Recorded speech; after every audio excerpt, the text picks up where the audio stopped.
The autumn rain fell like tears across the city of Boston, each drop carrying with it the weight of memories that Alexander Stone had tried so hard to bury. 9 years had passed since that terrible night when his world collapsed, when his beautiful wife Emma and their precious baby daughter Sophia vanished without a trace from their mansion in Beacon Hill.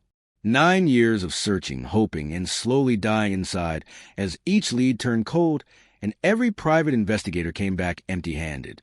Alexander stood at the window of his penthouse office, watching the gray clouds roll in from the harbor. His reflection stared back at him, a man who had everything money could buy, yet possessed nothing that truly mattered. The tech empire he had built from nothing now seemed hollow, just numbers on a screen that could never fill the emptiness in his chest. His assistant knocked softly on the door, but he waved her away. Today marked exactly 9 years since Emma and Sophia disappeared, and the pain felt as fresh as ever. The police had given up long ago. The FBI case had gone cold. Even the most expensive private detectives had thrown in the towel after years of chasing shadows. But Alexander refused to stop believing. Somewhere out there, his daughter was alive. He could feel it in his bones, in the way a father knows things that can't be explained by logic or reason. Sophia would be 10 years old now, no longer the giggling baby he remembered, but a real child with her own thoughts and dreams. That afternoon, Alexander decided to take a drive to the old neighborhood where he and Emma had planned to raise their family. The streets looked different now, whether by time and neglect. As he rounded a corner near the old marketplace, something caught his eye. A small figure in a faded blue dress was sweeping the steps of a run-down grocery store. The girl couldn't have been more than 10, her dark hair falling in waves around her thin shoulders. When she looked up for just a moment, Alexander's heart nearly stopped beating. Those eyes, deep brown, almost black, with flecks of gold that seemed to catch the light. They were Emma's eyes, identical in every way. The same shape, the same depth, the same gentle sadness that had always made his wife look like she was keeping beautiful secrets. Alexander pulled his car to the side of the road, his hands shaking as he gripped the steering wheel. It couldn't be possible, could it? After all this time, after all the false hopes and crushed dreams, could he have found her just like this? The girl finished sweeping and disappeared inside the store. Alexander sat there for what felt like hours, his mind racing with possibilities and fears. What if it was just his imagination playing cruel tricks on him? What if he was seeing what he wanted to see because the anniversary was making him desperate? But those eyes, he would know Emma's eyes anywhere, even in the face of a child he had never really gotten to know. Finally, Alexander gathered his courage and walked into the store. The place smelled of old vegetables and cleaning supplies. Behind the counter stood a woman with graying hair and suspicious eyes. She watched him carefully as he pretended to browse the shelves, clearly marking him as someone who didn't belong in this neighborhood. The little girl was nowhere to be seen, but Alexander could hear movement in the back room. Someone organizing boxes, the sound of small footsteps moving around. "Can I help you with something?" the woman asked, her voice sharp and unfriendly. Her name tag read Gloria, and everything about her seemed designed to keep people at a distance. Alexander tried to smile naturally, though his heart was pounding so hard he was sure she could hear it. Just looking around, he said, picking up a can of soup he didn't need. "Nice place you have here. Do you run it by yourself?" Gloria's eyes narrowed further, and Alexander realized he was asking too many questions. Rich men in expensive suits didn't usually make small talk in corner grocery stores.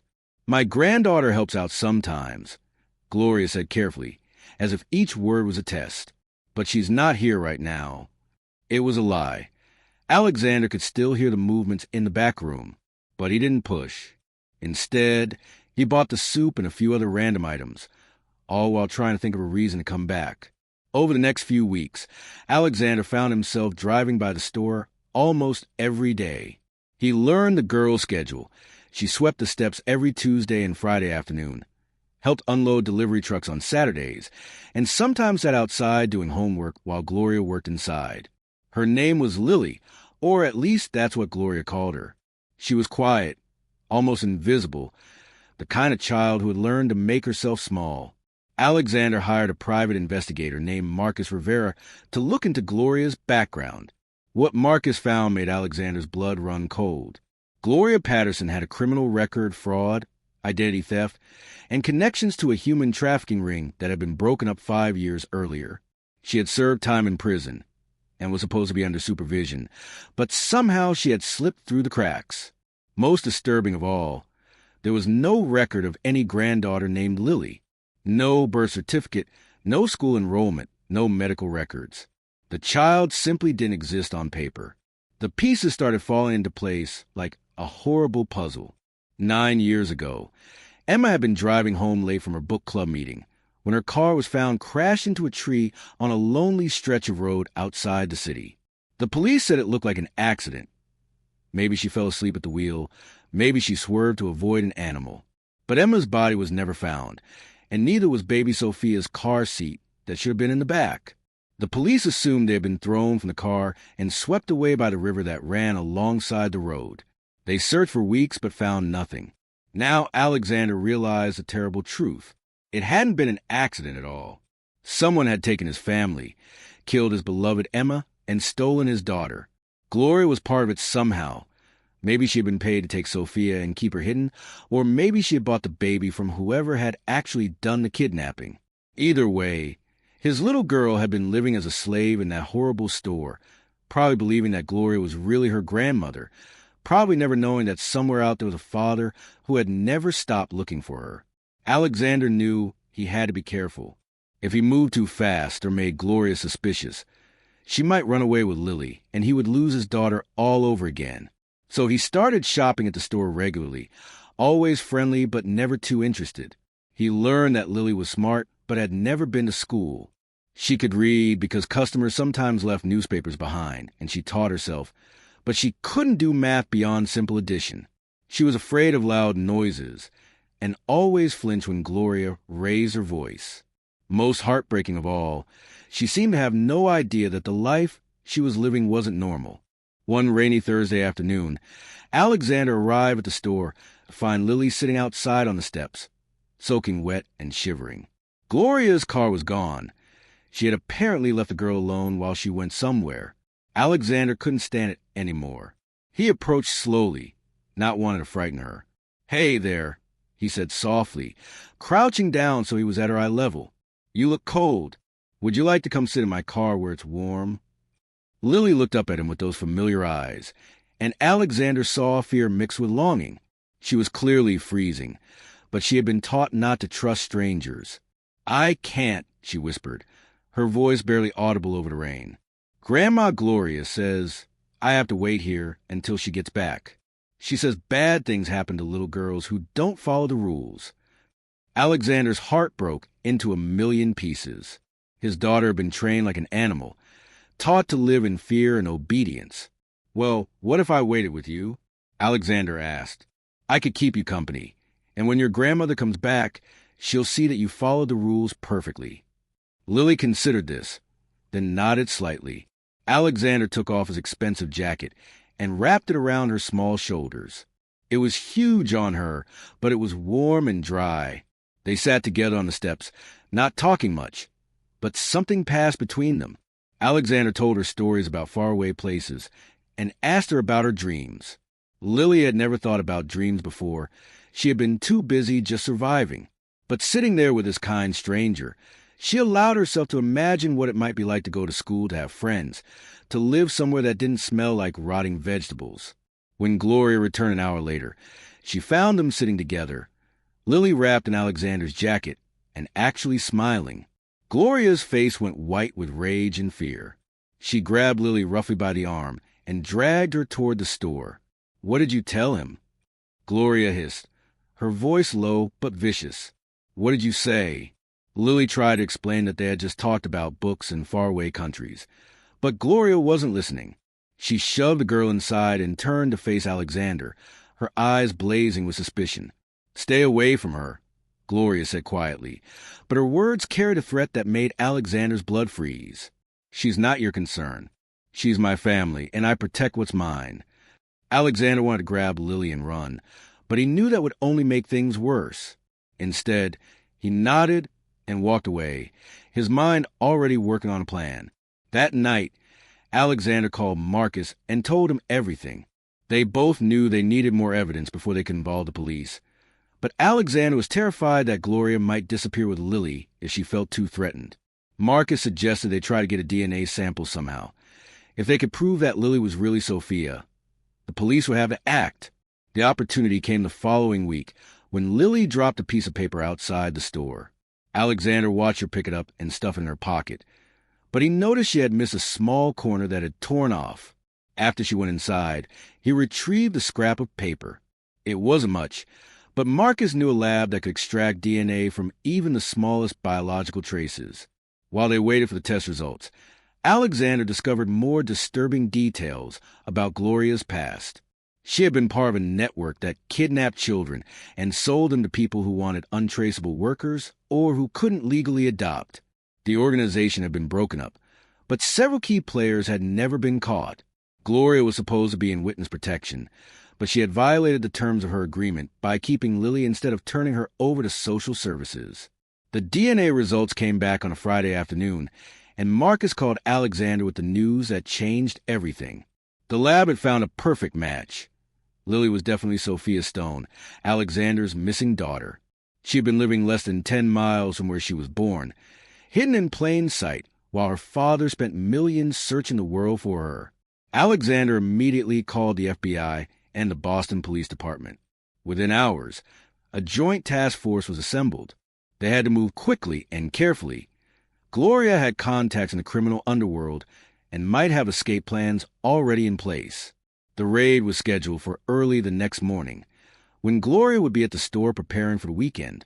That Saturday dawned gray and cold, with fog rolling in from the harbor like a blanket of secrecy. Alexander waited in an unmarked police car 2 blocks away, his heart pounding as he watched the tactical team get into position. At exactly 7 a.m., they moved in. The store's front door was locked, but they could see lights on in the back room.